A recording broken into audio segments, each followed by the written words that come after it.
Hello everyone, welcome back. So it's Frag Chat with me, Smelly, and the lovely Claire from the Smurfy Girly channel. Link to her channel in the description below, by the way. Loads of really good content on Claire's channel, so do go and check out some of her individual reviews. So here we are again, talking about fragrance-related topics, fragcom, gossip, maybe some new fragrances, various things that we put on our channel each week. And this week, we're going to be doing Perfumes, the Guide 2018, our first impressions and I guess initial review of the book from Luca Turin and Tanya Sanchez. And we're also going to be doing a new feature that we're trying to make a little bit more of an official thing, which is... That's going to be under the radar houses. So we're just going to highlight some under the radar, probably mostly going to be niche, indie, lesser known, lesser spoken about fragrance houses. So I've got a few in the running. We've got some samples coming our way from some houses that we've never explored before, and we're going to share that with you. If you've got any suggestions for other houses we need to try, then please let us know. Yeah, so we're just telling you a little bit more about that, and as usual, troll of the month or troll of the week, troll of the week now, so we're trying to do these videos each week. It's going to be, we've got a good one I think this week. So let's get straight into it. So of course, just recently it came out, Perfumes, the Guide by Luca Turin and Tanya Sanchez, the 2018 edition. There was an older edition that's really well known amongst the fragcom, and we waited to get the paper copy rather than the Kindle version. Because we are technophobes. We're technophobes. So we wouldn't even know how to get a Kindle version. I'm sure we've both got a YouTube channel. We can't be that technophobic. That takes some technical skills. But we prefer to have the book and just pick it up whenever we want. So Claire, just tell us what are we going to say about the book? By the way, the book features all new reviews of fragrances released since the last book was brought out. It is a completely fresh book with all new reviews, designer and niche and indie stuff is in here. And we'll put links in the description to buy this one on Amazon in the UK or the USA. Okay, so in general, I think you've got to take these reviews with a pinch of salt, because some of them you'll be completely in agreement with, and some of them you'll be at a loss because they could be completely slating something that you love. So I think it's one of those things, just it's an opinion, it's two people's opinions. So for example, what was it, Tobacco Rose by Papillon Perfumery. I'll just grab it. One of my long-term loves, a really, what would you call it, when something's complex, a really complex, rich, deep fragrance that changes on your skin and takes you to so many different places. So I was expecting a really interesting read here. I'm having trouble with my ABCs. Here we go. So I was expecting quite a big paragraph. So Tobacco Rose, it's got 3 stars, dry rose, nice transparent spicy rose. That's the it. end. That's it. Right. That's it. So yes, go on. Yeah. Sorry, it's not really transparent, I don't think. But yeah.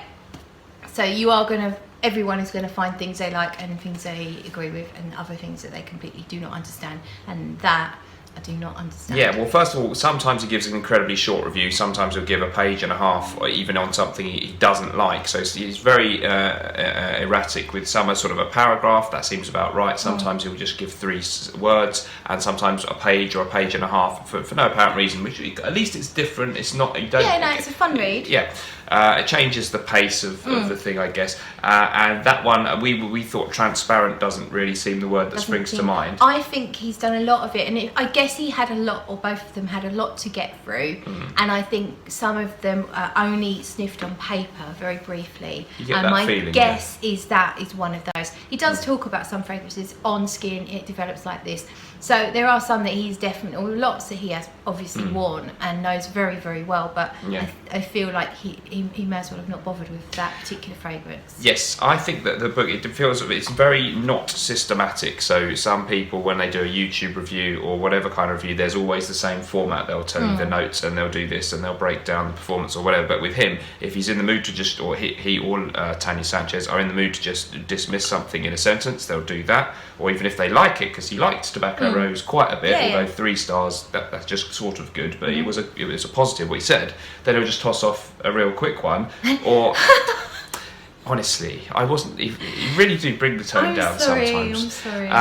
And yeah, on other occasions it'll be a really long review. So there's no obvious format to what he does.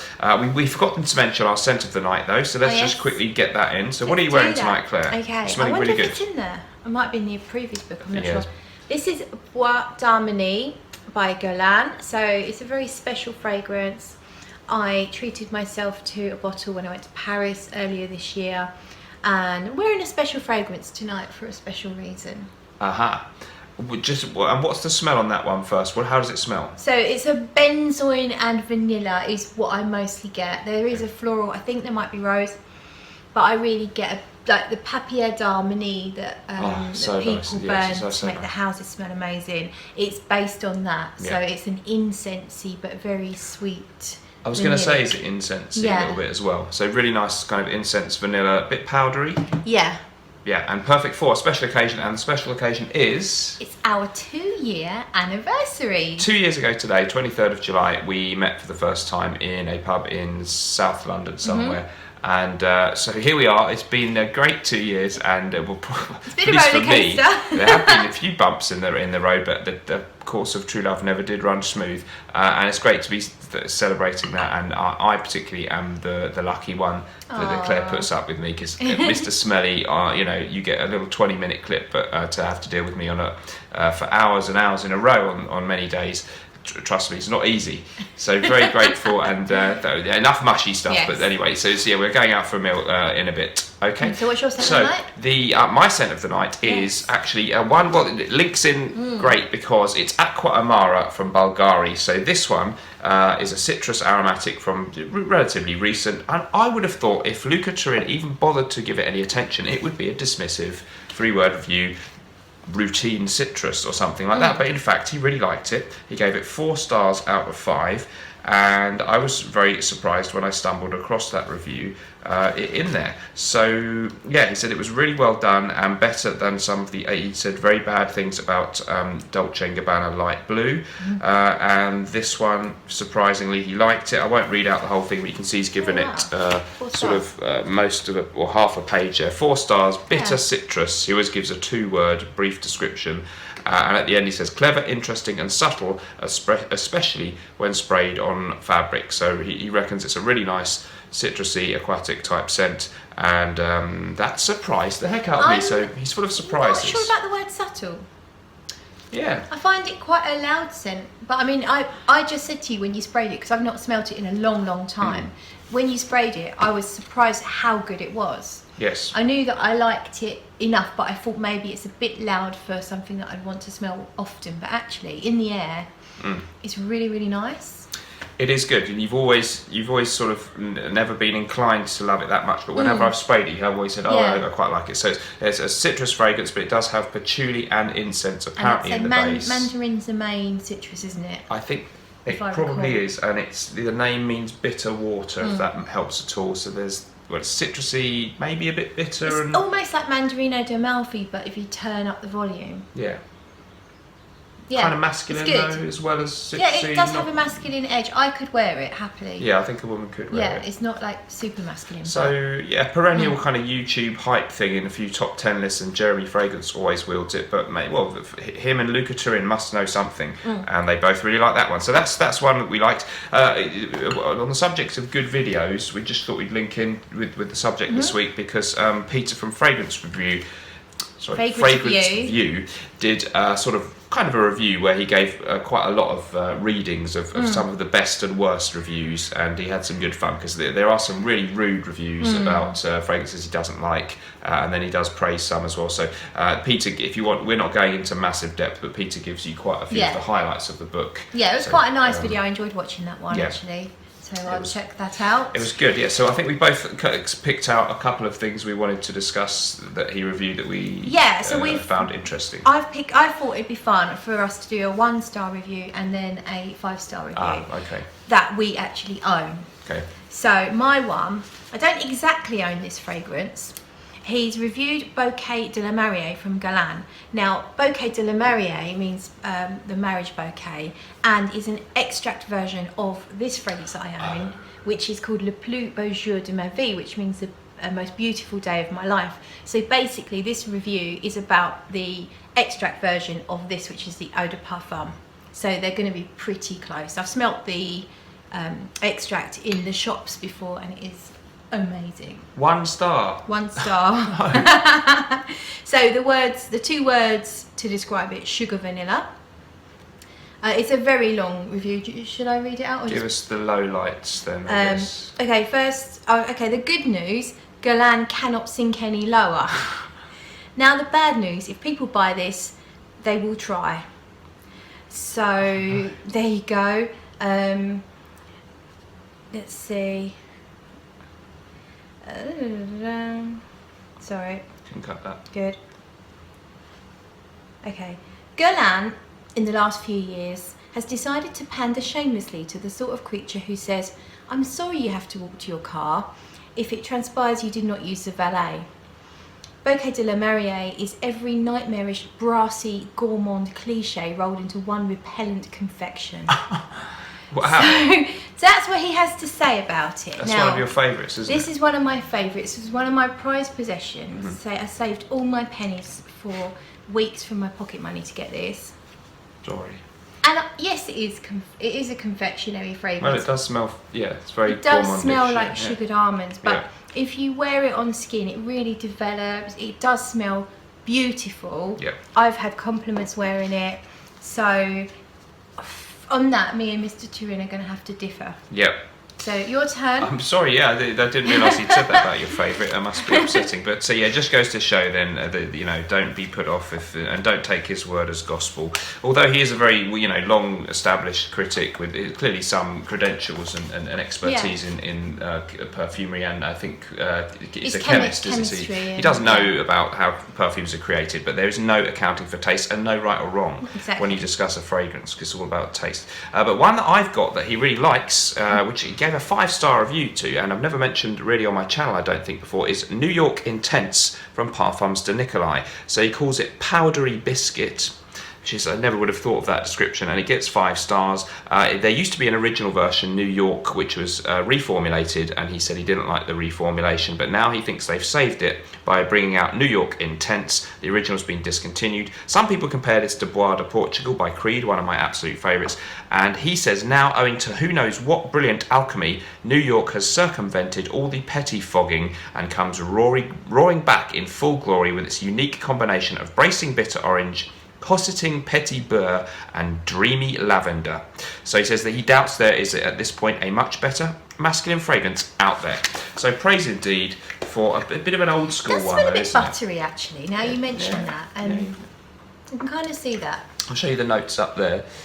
So you have got, if you can see those, but I'll read them anyway very quickly. Petitgrain, bergamot, lemon, thyme, artemisia, black pepper, clove, cinnamon, lavender, chamomile, oak moss, vanilla, styrax, incense, musk, civet and castoreum. So it's kind of old school, a little bit, I feel like there's patchouli in there, but it's not listed. No, yeah, I think there is. And it's got that old school masculine vibe, reminds me a bit of Guerlain's heritage as well as Bois de Portugal by Creed. So if you like that kind of thing, worth checking that one out, and a reasonable price for 30ml bottles, and I think they do 100, but very reasonably priced for niche. So great to have some that you really liked. Should we just try very briefly a couple of other things that were sort of damning? So for example, Bibliothèque by Byredo, fruity vanilla, an attempt at giving a cloying gourmand some spine by adding a ton of woody ionones. Doesn't work. That's it.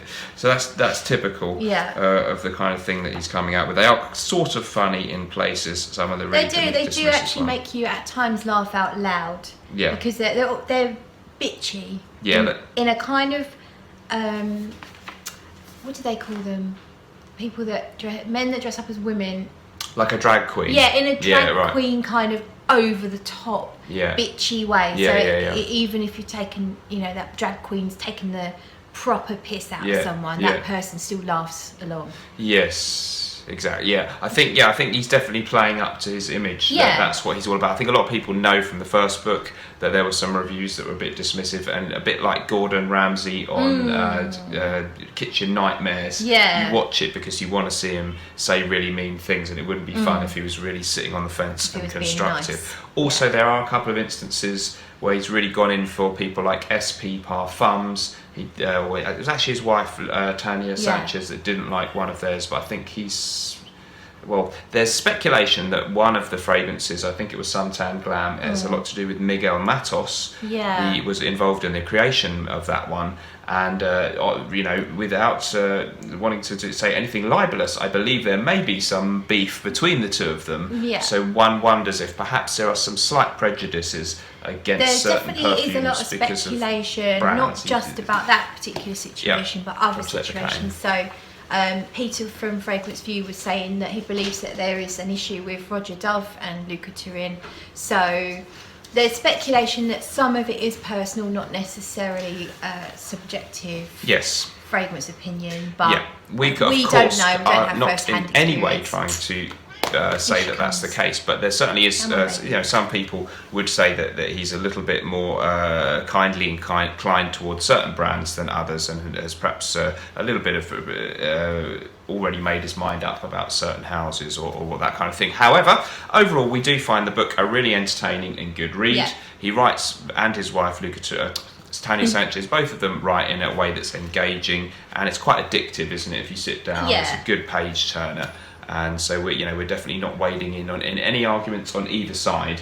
Definitely highly recommended and really readable. It is a must-have for any fragrance aficionado. It doesn't matter what side of the fence you're sitting on.